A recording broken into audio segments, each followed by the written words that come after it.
কেরানীগঞ্জে American school of ইংলিশের যাত্রা শুরু। কেরানীগঞ্জে আনুষ্ঠানিকভাবে যাত্রা শুরু করল ভাষা শিক্ষার নতুন প্রতিষ্ঠান আমেরিকান স্কুল অফ ইংলিশ। প্রতিষ্ঠানের উদ্বোধন করেন রফিকুল ইসলাম স্যার।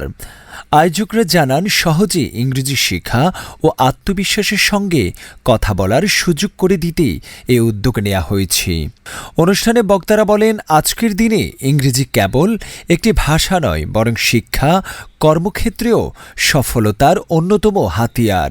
কেরানীগঞ্জের তরুণ প্রজন্মকে বিশ্বের দরবারে প্রতিযোগিতার যোগ্য করে গড়ে তুলতে আমেরিকান স্কুল অফ ইংলিশ গুরুত্বপূর্ণ ভূমিকা রাখবে।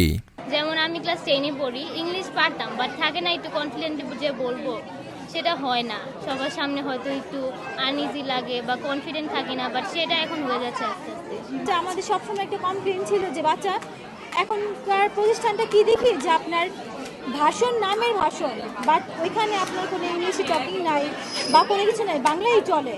কিন্তু এখানে স্যারের কাছে আপনারা এসে অনেক উপকার পাইছি। যেমন এখানে বাচ্চারা ইংলিশে টপিংটা শিখতেছে, বাচ্চাদের আত্মনির্ভরশীলতা বাড়তেছে আপনার স্পিকিংয়ের উপরে, তারপর হচ্ছে আপনার ইন্টারভিউয়ের উপরে। বাচ্চারা নিজে নিজে এখন কোনো কিছু শেখাতে হয় না, ওরা অনেক কিছু ডেভেলপ আর অনেক আগে বেড়ে যাচ্ছে। হুসাইন মাহমুদ, এশিয়ান বাণী।